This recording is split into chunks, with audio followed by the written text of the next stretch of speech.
जय हिंद साथियों, आज के इस टॉपिक में जानेंगे कि आप अपनी ज़मीन असंक्रमणी ज़मीन को संक्रमणी कैसे करवा सकते हैं, जो कि बहुत ही महत्वपूर्ण टॉपिक है। और उस 3 पॉइंटों पे हम चर्चा करेंगे कि असंक्रमणी और संक्रमणी ज़मीन क्या होती है। सबसे पहले ये जान लीजिए, यदि आप कोई ज़मीन खरीद रहे हैं फिर भी ये जानना बहुत ज़रूरी है, ठीक है।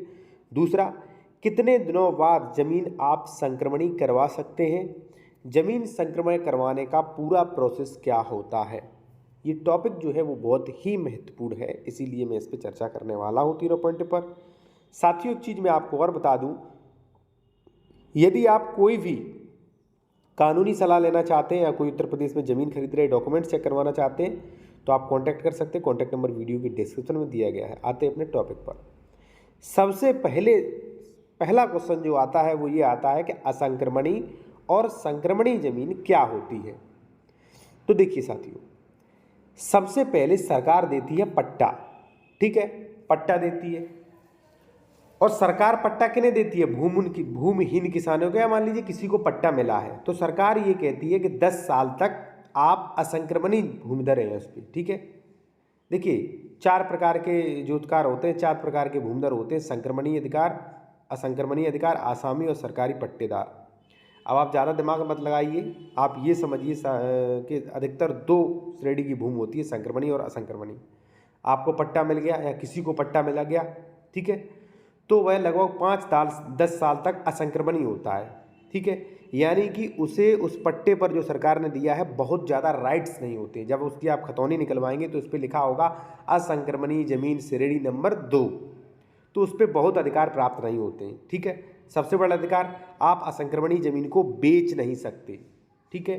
दूसरा सबसे बड़ा अधिकार जो नहीं मिलता वो ज़मीन पे, कि आप उस ज़मीन को ना वसीयत कर सकते, ना दान में दे सकते हैं, ऐसा कुछ भी आप नहीं कर सकते। दूसरा सबसे बड़ा अधिकार ये नहीं मिलता। तीसरा साथियों, आप उस पर घर निर्माण नहीं करा सकते या गैर कृषि कार्य कोई भी आप नहीं कर सकते। ऐसा कर रहा तो जो है डीएम वो जमीन जो है एसडीएम जब्त कर लेंगे, ठीक है।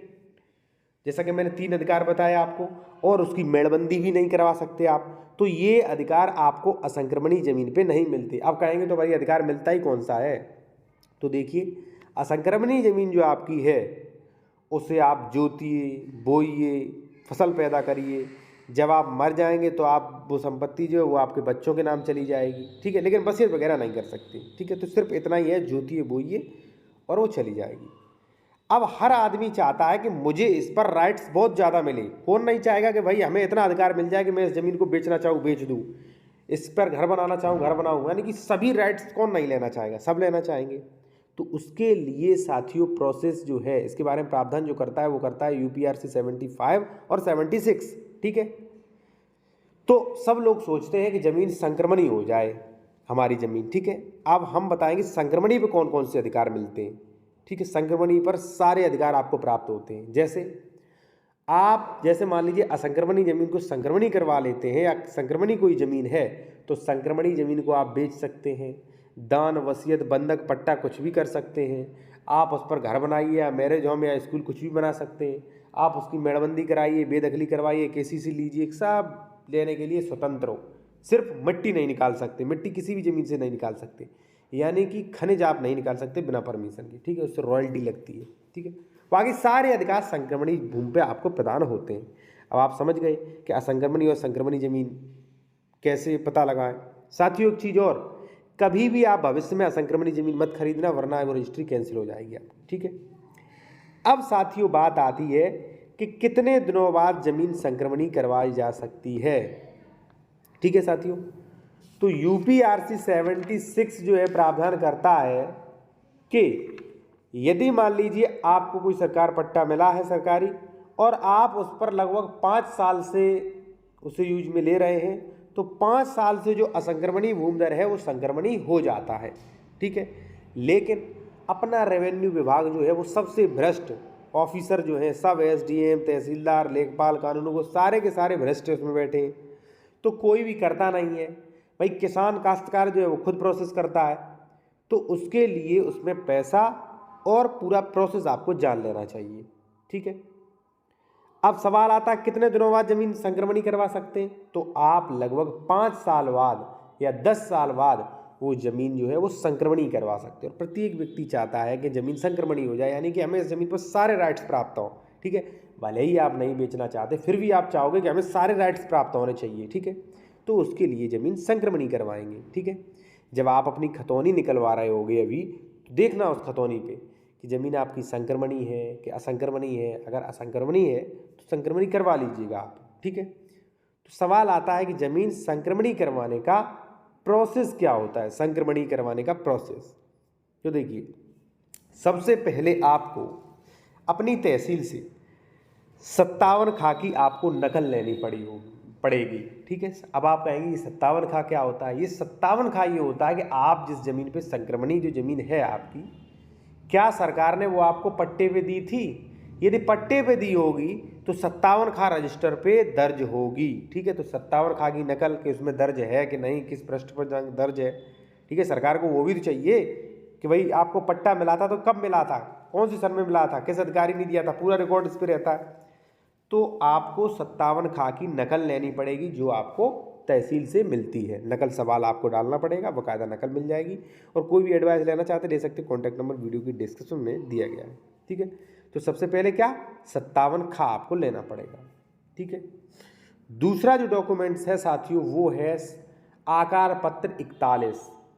आकार पत्र 41 आपको लेना पड़ेगा। अब आप सवाल होगा वो कहाँ से मिलेगा, तो वो मिलेगा आपको जिले डिस्ट्रिक्ट से। ठीक है, अब एक क्वेश्चन और होता है कि 41 आकार पत्र 41 क्या होता है। साथियों, आकार पत्र 41 वो होता है जहाँ पे ये दर्शाया जाता है कि सरकार ने ये जो पट्टे पे ज़मीन दी ये पहले किसकी थी।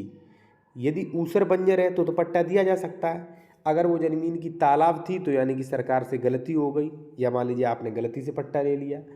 ठीक है, तो कई ज़मीनों के पट्टे नहीं लिए जा सकते हैं, वो देखा जाएगा। 41 आकार पत्र 41 इसलिए देखा जाता है कि पहले ये ज़मीन क्या थी।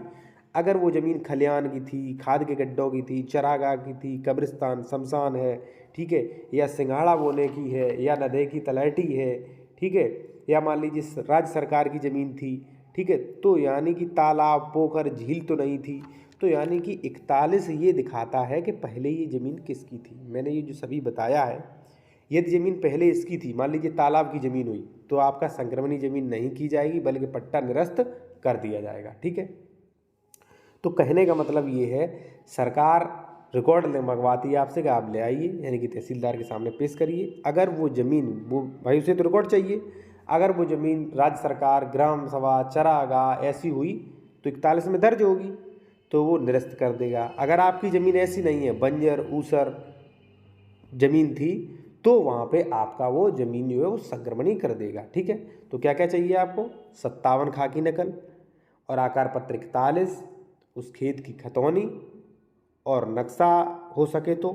ठीक है, और ढेर सारा रिश्वतखोरों के लिए पैसा। ठीक है, आप सब कुछ सही करवा रहे हैं, फिर भी जो भी तहसीलदार होते हैं वो 90% रिश्वतखोर ही होते हैं, तो आपको पैसा भी चाहिए।